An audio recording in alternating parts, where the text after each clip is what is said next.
मेरी तो कुछ समझ में नहीं आ रहा गोमती, अब घर कैसे चलेगा? फैक्ट्री बंद हो गई, काम धंधा छूट गया, नया काम मिल भी नहीं रहा। आप जमींदार के पास काम मांगने क्यों नहीं जाते? उनके खेतों में कोई ना कोई काम तो होगा ही। अपनी पत्नी के कहने पर किशन जमींदार के पास काम मांगने चला जाता है। अभी तो मेरे खेत में सभी मजदूर लोग लगे हुए हैं, मेरे पास कोई काम नहीं है तेरे लिए किशन। जब होगा तब किसी के पास तुझे बुलावा भिजवा दूंगा। किशन उदास होकर घर लौट आता है और गोमती को सारी बात बताता है। आप फिक्र मत कीजिए जी। अच्छा, मैं बताना भूल गई, कल ही जमुना काकी कह रही थी कि उनकी जमाई की नौकरी भी चली गई थी। तब उसने खुद का सब्जी बेचने का काम शुरू कर लिया और अब सुना है अच्छे पैसे कमाता है। मैं सोच रही हूँ कि आप भी कोई ऐसा ही काम क्यों नहीं शुरू कर लेते। सुबह सुबह की ताजी सब्जी बेचने का काम? कह तो तुम सही रही हो, अपने यहाँ से मंडी भी दूर है और ज्यादातर लोग सब्जी लेने मंडी नहीं जा पाते, इसलिए अब मुझे खुद का ही कोई काम शुरू करना होगा। लेकिन इस काम को शुरू करने के लिए थोड़े बहुत पैसे भी तो चाहिए। अरे, तो तुम्हारी बीवी कब काम आएगी? ये लीजिए मेरी सोने की बालियां, आप इन्हें बेच आइए।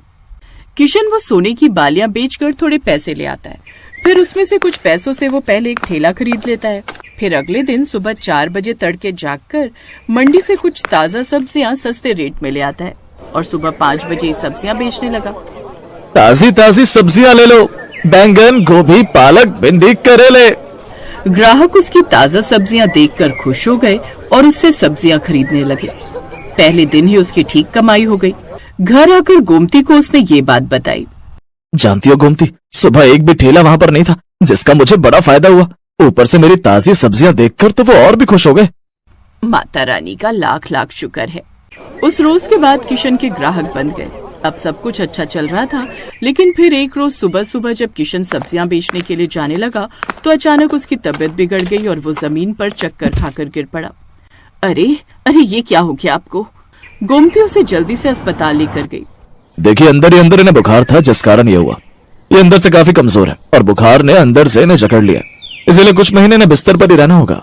ये सुनकर गोमती उदास हो गई। अब वो किशन का ध्यान रखने लगी, लेकिन उसकी दवाइयाँ और घर खर्च चलाने के लिए वही सुबह सुबह ताजी ताजी सब्जियां बेचने जाने लगी।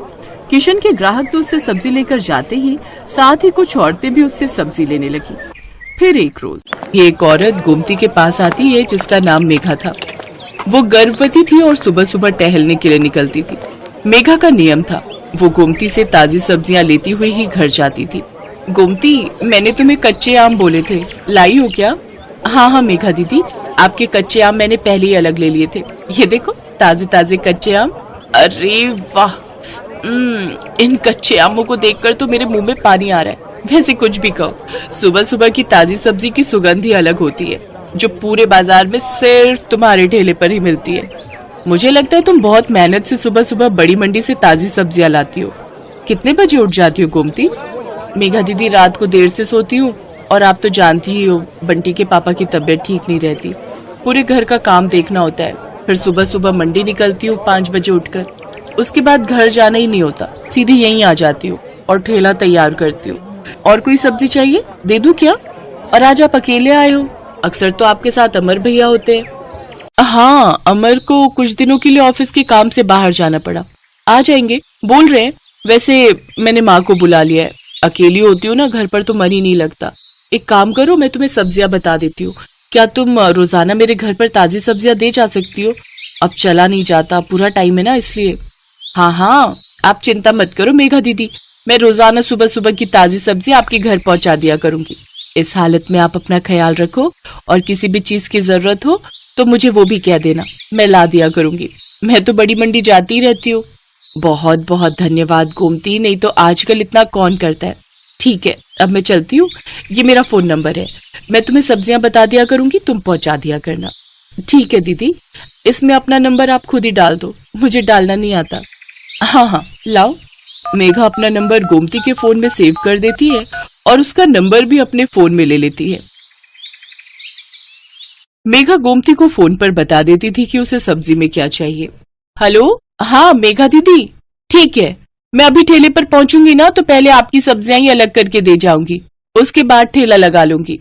ठीक है गोमती। तुम्हारी ये सब्जी वाली बहुत अच्छी है, बेचारी रोजाना सुबह सबसे पहले तुम्हारी ही सब्जियां अलग करके दे जाती है। इसकी दी हुई भिंडी मैंने कल काटी थी, एक भिंडी खराब नहीं निकली, सब ताजी कच्ची कच्ची भिंडी थी। हाँ माँ, बहुत अच्छी है गोमती, पर बेचारी का पति बीमार रहता है, 3 छोटे छोटे बच्चे हैं, अकेले ही सब्जी बेचकर घर का गुजारा कर रही है। गोमती सच में बहुत अच्छे स्वभाव की थी। ये बात मेघा और उसकी मम्मी जानते थे। एक दिन बहुत तेज बारिश हो रही थी, सड़कें पानी से भर गई थी, निकलने का भी कोई रास्ता नहीं था।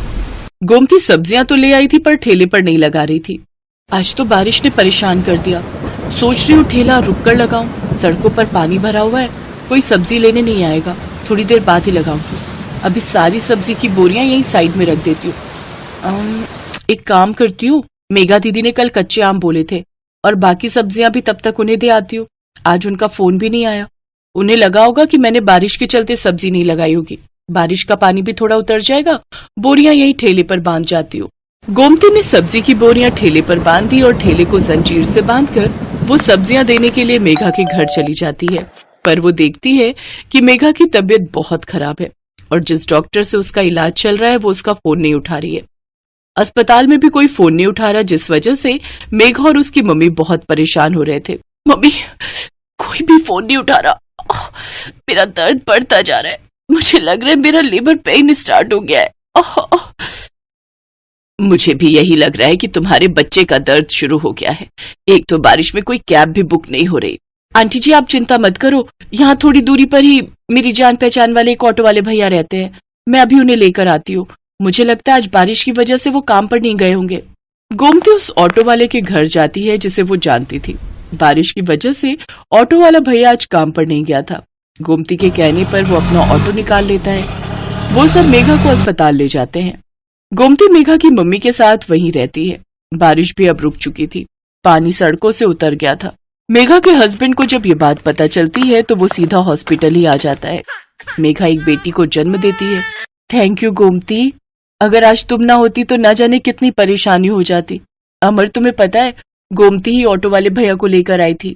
थैंक यू गोमती, तुमने आज हमारी बहुत मदद की है।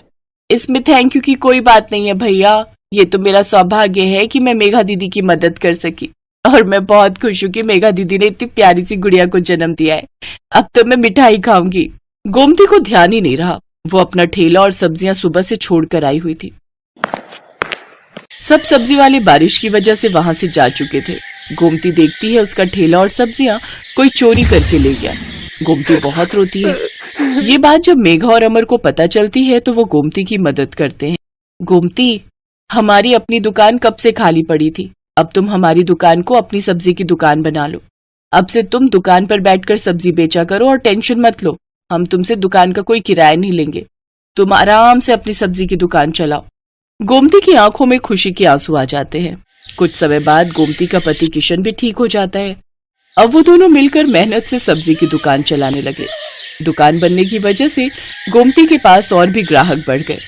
सब जानते थे कि अगर सुबह सुबह की ताजी सब्जी कहीं मिल सकती है तो सिर्फ गोमती सब्जी वाली की दुकान पर।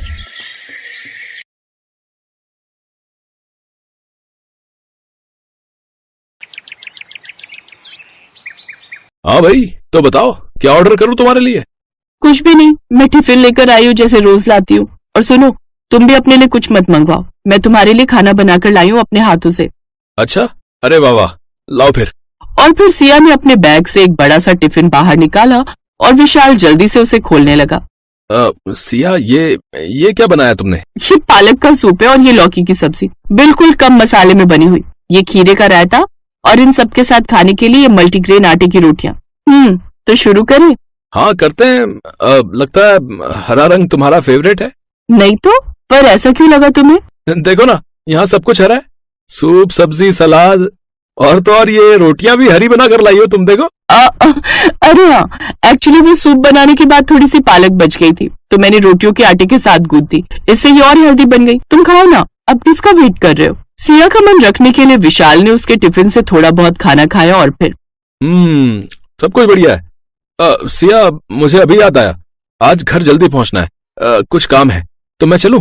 अरे पर खाना तो अच्छे से खा लो। हाँ, मैंने खा लिया, अच्छे से खाया, सच में। अभी लेट हो रहा है, सॉरी। हाँ कोई बात नहीं, तुम चलो, मैं तुमसे कल मिलती हूँ, बाय।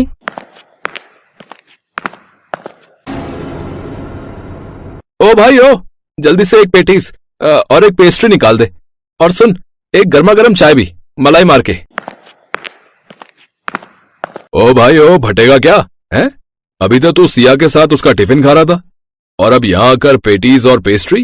अरे यार क्या बताऊं, हरी सब्जियों की दुकान लगाकर लाई थी टिफिन में, उसे बुरा न लगे इसलिए बस थोड़ा बहुत चख लिया। सूप, सलाद और लौकी की सब्जी। अब बताओ ये सब खाऊंगा क्या मैं? पर एक बात बता यार, जब अभी ये हाल है तो बाद में क्या करेगा तू? मतलब कि शादी के बाद तो तुझे यही सब खाना पड़ेगा ना। वैसे तू सिया को लेकर सीरियस तो है ना? हाँ हाँ एकदम यार, मैं प्यार करता हूँ उससे और शादी भी उसी से करूंगा। और जहां तक खाने की बात है तो मुझे अपनी मम्मी पर पूरा भरोसा है, वो उसे सब सिखा देंगी, एकदम बदल जाएगी वो। कॉलेज पूरा करते हुए विशाल को एक अच्छी कंपनी में नौकरी मिल गई और फिर उसने अपने घर पर सिया के लिए बात की और फिर कुछ ही महीनों बाद विशाल और सिया की शादी हो गई। और इसी के साथ कहानी में असली मोड़ अब आने वाला था। हाँ तो बहू, आज खाने पर मेरी कुछ सहेलियां आ रही हैं, तो मटर पनीर, दाल मखनी और कटहल की सब्जी बना लेना, साथ में बढ़िया छौंक वाला रायता। पूरियां और पापड़ तो तब के तभी बनाना और पुलाव तो बनेगा ही, ठीक है? और हाँ, मीठे में चावल की खीर अभी बनाकर रख लो, फ्रिज की ठंडी खीर बढ़िया लगेगी एकदम। जी मम्मी जी। घबरा गई क्या बहू रानी? फिक्र मत करो, रसोई में तुम्हें अकेले नहीं झोंकूंगी, दोनों मिलकर सब बना लेंगे, ठीक है? नहीं मम्मी जी, आप आराम कीजिए, मैं सब कर लूंगी। सच में? तुम कर लोगी सब अकेले? जी मम्मी जी, वैसे भी रसोई में मेरा बड़ा मन लगता है। अच्छा चलो, ये तो बहुत अच्छी बात है। फिर मैं ऐसा करती हूँ, आज मंदिर हो आती हूँ। इतनी अच्छी बहू दी है भगवान ने मुझे, तो प्रसाद तो चढ़ाना ही चाहिए ना। अपनी सास की बात सुनकर सिया मुस्कुरा दी और फिर रसोई के अंदर चली गई। करीब 3 घंटों तक सिया रसोई में अकेले ही लगी रही और फिर खाने की मेज पर, अब तुम लोगों को क्या कहूँ मैं, अगर चिराग लेकर भी ढूंढती ना तो भी ऐसी बहू नहीं मिलती। आज का सारा खाना खुद अकेले बनाया है, मुझे तो साफ कह दिया कि मम्मी जी आप जाकर आराम करो। अब बताओ इस कलयुग में मिलेगी कहीं ऐसी संस्कारी बहू? अरे वाह कावेरी, नसीब हो तो तुम्हारे जैसा, पर बहू है कहाँ, जरा हमें भी तो मिलवाओ उससे। हाँ हाँ मैं अभी बुलाती हूँ। अब बहू, सिया बेटा, मैं कुछ मदद करूँ क्या? नहीं मम्मी जी, सब हो गया, मैं बस आ ही रही थी। ये कहते हुए सिया ने डाइनिंग टेबल पर एक बड़ा सा बर्तन रख दिया, जिसे देखकर सामने बैठी कावेरी की सहेली ने कहा, बस खाने में यही है क्या? नहीं नहीं आंटी जी, ये तो स्टार्टर है, मैंने पालक का गर्मा गर्म सूप बनाया है आप सबके लिए। ये कहकर सिया ने सबके सामने पालक का सूप परोसा, जिसे देखकर उसकी सास कावेरी की भौहें तन गई, लेकिन बाकी मेहमानों को बड़े चाव से सूप पीता देख वो चुप रही। सूप तो बढ़िया है। हाँ हाँ, अब बाकी का खाना भी ले आओ, अब इस सूप से थोड़े पेट भरेगा सबका। जी मम्मी जी, बस अभी लेकर आई। सिया फौरन रसोई में गई और कुछ और बर्तन साथ लेकर लौटी। उसने जैसे खाने के बर्तन खोले तो खाना देखकर कावेरी ने सिया से कहा, बहू ये क्या बनाया है? गर्मा गर्म इडली सांभर है, ताजे नारियल की चटनी के साथ। ये तो मैं पहली बार खाऊंगी। अब ये है ना सांभर? अरे लगता है घर की सारी सब्जियां उठाकर डाल दी इसमें तो तुमने। जी, और इसीलिए तो ये डिश इतनी हेल्दी है, लेस ऑयल बट न्यूट्रिशन से भरपूर, और इसके साथ हरी चटनी और ताजा सलाद भी है। सिया खाना परोसते हुए बहुत खुश थी, लेकिन सामने बैठी कावेरी का खून जल रहा था। सिया ने उसकी बताई एक भी डिश नहीं बनाई थी, लेकिन मेहमानों के सामने वो सिया से कुछ नहीं कह पा रही थी। फिर कुछ देर बाद, अब बहू जाओ, अब जाकर फ्रिज से सबके लिए खीर लेकर आ जाओ। जी मम्मी जी, बस अभी लाई। चलो शुक्र है कुछ तो बनाया है इसने ढंग का। सिया ने कुछ ही देर में सबके सामने खीर की कटोरियां लाकर रख दी, लेकिन उस खीर को देखते ही इस बार कावेरी के सब्र का बांध टूट गया। उसने गुस्से से सिया की ओर देखा और बोली, ये क्या किया बहू? खीर हरी कैसे हो गई? क्योंकि ये लौकी की खीर है मम्मी जी, और मैंने इसे नारियल के दूध में बनाया है, और उससे भी खास बात यह है कि मैंने इसमें चीनी की जगह ताजे खजूर पीस कर डाले हैं। बहू जरा 1 मिनट रसोई में चलो, अब कुछ काम है तुमसे। ये कहकर कावेरी रसोई की तरफ बढ़ गई और उसके पीछे पीछे सिया भी, और फिर रसोई में। ये क्या किया बहू? मेहमानों के सामने नाक कटा कर रख दी हमारी। ये जो तुमने बनाया है ये कोई खाना है? अरे अगर तुमसे नहीं हो रहा था तो मुझे कह देती, मैं सब कर लेती ना, या फिर बाहर से मंगवा लेती खाना। अब बताओ, वैसे ही इन औरतों की 4 गज लंबी जुबान है, और इस सब के बाद तो ये सब की सब सुना सुना कर जान ही ले लेंगी मेरी। कावेरी सिया को सुनाई जा रही थी और सिया चुपचाप सिर झुकाए सब सुन रही थी। तभी डाइनिंग हॉल से आवाज आई, कावेरी अब आ भी जाओ भाई। हाँ बस आ गई। कावेरी ने गुस्से से सिया को घूरा और फिर पैर पटकते हुए रसोई से बाहर चली आई। अब आज के लिए सॉरी। वो क्या है ना, बहू को आइडिया नहीं है कुछ रसोई का और मेहमानदारी का सुनकर शायद घबरा गई बेचारी। और लेकिन अगली बार क्या बोल रही हो कावेरी? अरे तुम्हारी बहू तो लाखों नहीं बल्कि करोड़ों में एक है।